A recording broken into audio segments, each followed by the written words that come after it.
Well, I thought I'd start today's podcast with a little bit of upbeat guitar, nice mellow guitar music. And it's all to partly hide the fact that I feel like I have a bit of a rant coming on. So hopefully the guitar music mellows me out a little bit. But today I want to ask this question on Pastors on Porn. Do churches really celebrate recovery?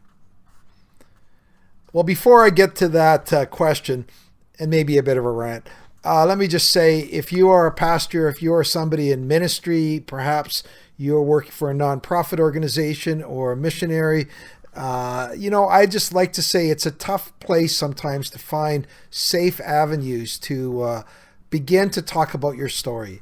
And one of the purposes for Pastors on Porn is to provide that safe place to deal with some of the issues regarding how do you deal with a problematic, an embedded struggle with something like porn, with unmanageable sexual behaviors, and still attempt and try to walk out this call of God on your life. And it's one of the places that this is one of the reasons why we have this podcast. It's one of the reasons why I've started groups for pastors and professionals, just to say, you need a safe place to start. I will say this, sometimes pastors find that once they get dealing with another group of guys, sometimes a lot of those distinctions fall away. But I do understand some of the hesitations to take those early steps towards recovery. So if you are interested, if you want to find out more about some of those pastors groups, you can email me at bandofbrothers.care @gmail.com. And you can connect with me. Sometimes maybe you just want to have someone to share a bit of your story, hear about my story of brokenness as a pastor. I'm still a pastor, still very much involved in speaking at our local church and as the founding pastor there. So it's a safe place to talk to. And maybe you've never really been able to find somebody to have that conversation with. So once again, bandofbrothers.care @gmail.com. So let me ask this question. Do churches really celebrate recovery? Now, let me say this. I like Celebrate Recovery. I've actually been to some Celebrate Recovery meetings.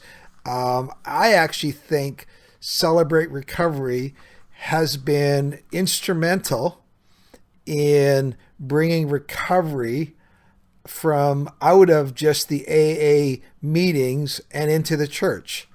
I think it has been helpful. I mean, if you go on the Celebrate Recovery website, there is dozens and dozens, probably hundreds of Celebrate Recovery meetings all around the world. In North America, for example, you can see where they all are. So this is not meant to be a slam on Celebrate Recovery, but it's a great title for a podcast. Do churches really celebrate recovery? And I want to ask the question because simply having a recovery program, Celebrate Recovery or any other one, does not make your church a recovery church. There can be lots of reasons for churches to have a recovery program. They might think, you know what? We just want to attract more people. We don't have programs for, people in recovery say, hey, do you have something that so I don't have to go to AA or NA or SA? And we go, well, we do now. We have this recovery program. And, maybe you have a bit of a problem with the higher power talk and you go, what people really need is Jesus. And so let's do a recovery program. Let's make Jesus central. And let's do that. That's what our church needs. Other times it's just, hey, this could be a good way to be more evangelistic, to reach out, to something along those lines. So, it can be a programmatic thing. It can be a marketing thing. It could be for a whole bunch of reasons. And like most reasons, it's probably a mixed reason. But just having a recovery program, whether it's Celebrate recovery or anything else doesn't mean that your church celebrates recovery or that it is a recovery church. Just this morning I had somebody say to me, how do I find a church that really values recovery, not just has a recovery ministry? Well, you could say, well, if you have a recovery ministry, does that not mean you value recovery? Perhaps. Perhaps not. Let me give you what I hold to be a litmus test for whether a church really values recovery. And I want to give this litmus test, and you might say, oh my goodness, Vern, you are really giving a high litmus test, but I really believe this is important. If you go to a church and you get this message, if you have brokenness here, we have a ministry for broken people. It's called blah, blah, blah. So if any of you struggles with addictions or brokenness, we invite you to come Wednesday night to da, da, da, da, da. I believe the implied message is, but for the rest of us who don't have brokenness, that's why we have Sunday morning. Sunday morning is for the regular folk, broken people. That's why we have recovery ministries. And I think that gives a false message. You might say, well, okay, I'm not sure I buy that premise, but let me keep going here. If you go to a church and your pastors, pastoral staff, they never talk about their own brokenness, what message does that give? No, when I say brokenness, I don't mean some pseudo version of brokenness where the pastor talks about how angry he was when somebody cut him off on the freeway and we all go, ha, he's so vulnerable. That's just smoke and mirrors to hide from people. Okay? When you go to a church and you never get a understanding of, let's say you go to a mega church and you've got 20 pastors, not one of them has brokenness in their lives, or you go to a small church, if you never have a read on the deep down struggles of your pastor, this is the message that the people in the pews get. When you get to be mature, like the guys on stage or the gals on stage, you will not struggle with brokenness. So because I struggle with brokenness, I obviously am immature and desperate and needy. Oh my goodness, I wish I could be like one of those people on staff who don't have brokenness in their lives. Right? Now, you might think, okay, Vern, you may be in a bit of an overreach here, but I want to give you a little bit of background as to why I think this is still very, very much a problem.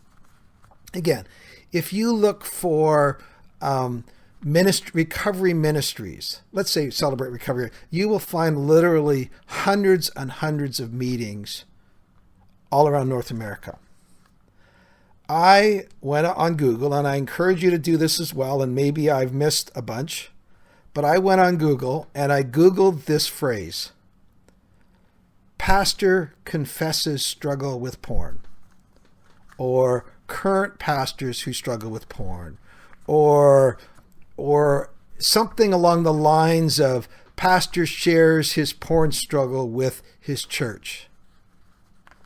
Just try it. Go ahead and try it.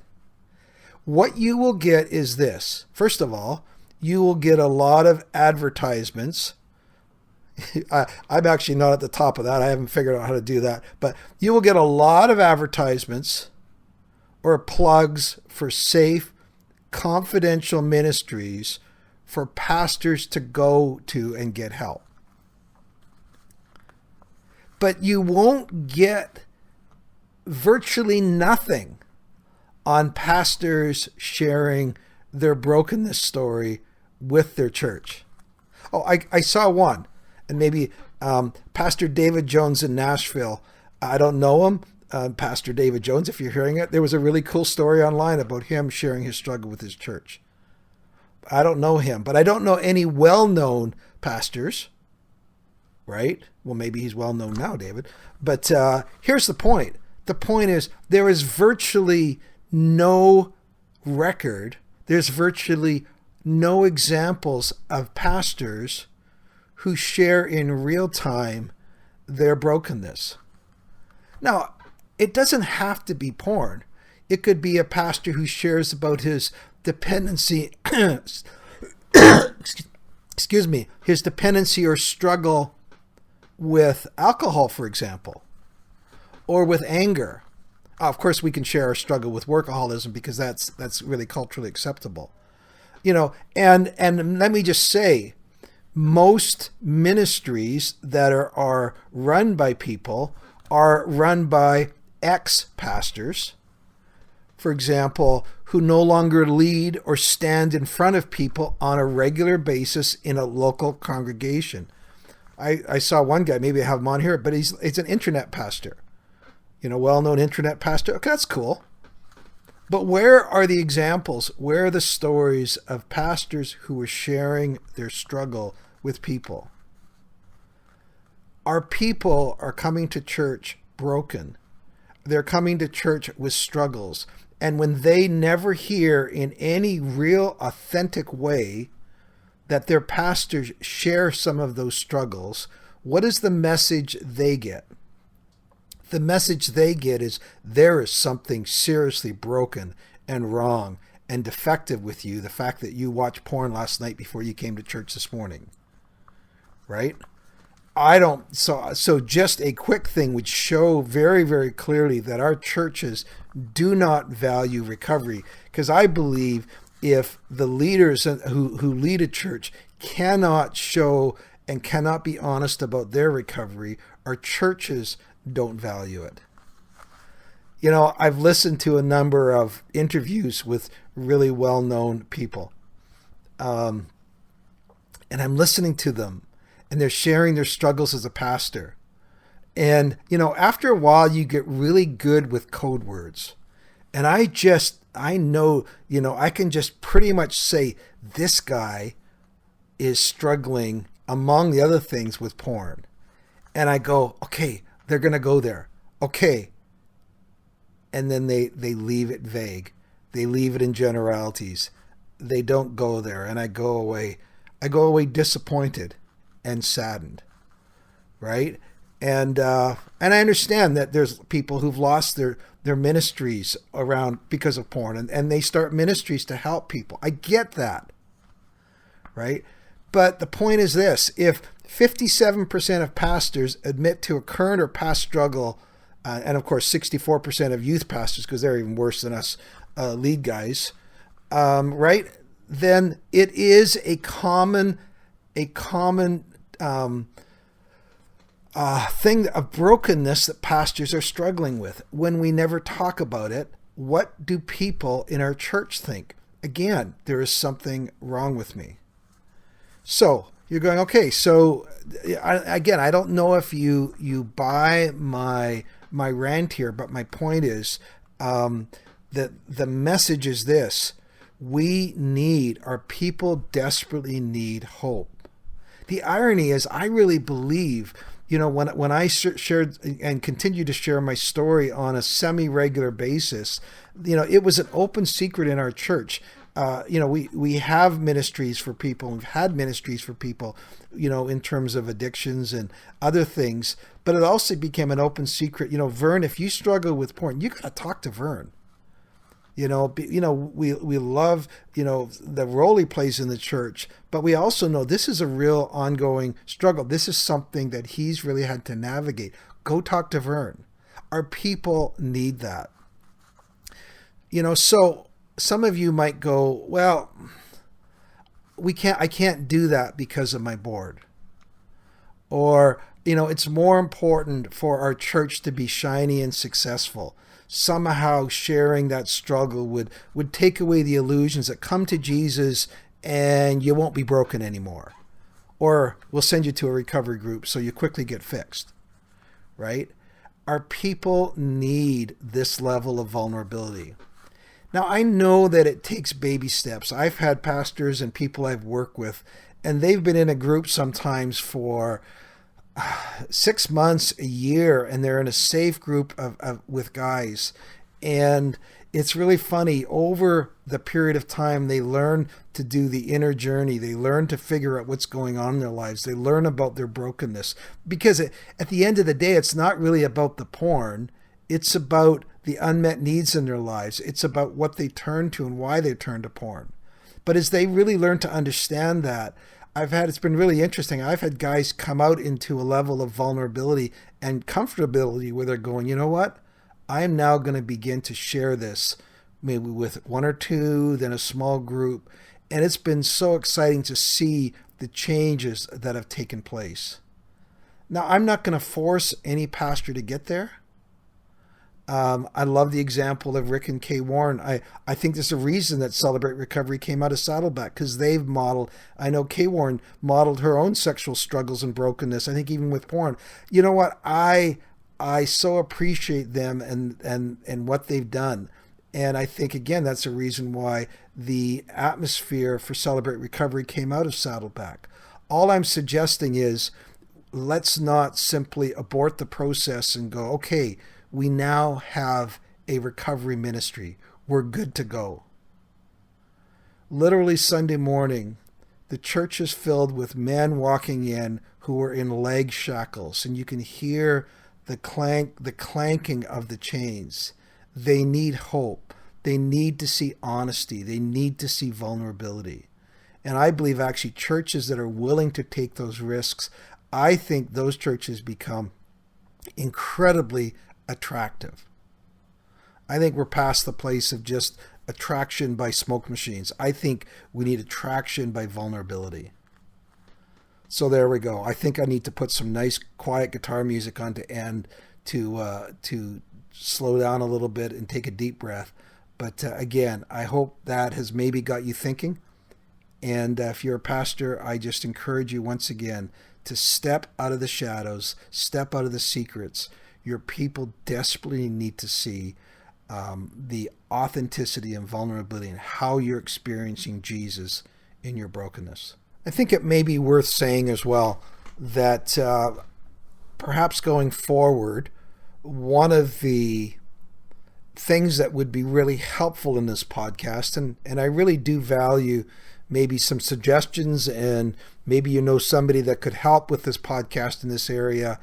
If what I'm proposing is that we as pastors step out in and begin to help our people and lead our people from brokenness, is we need models of what that can look like.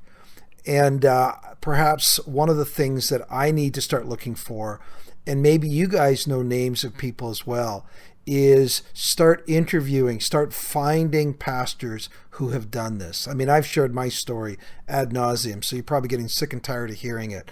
But maybe there's other pastors out there, finding other pastors that have taken this step and have led their church into really engaging by sharing some of their story. So I'm going to be on the lookout for that. If you're aware of examples of that, maybe we just take a number of podcasts and I just interview various pastors and describe how did it go, what went good about it, what didn't go good, what would you do differently. And maybe that becomes one of the focuses going forward that will help give us some stepping stones for maybe what it can look like in our lives and what it can look like in the life of our church. So there you go. Final thoughts. We'll see you next time.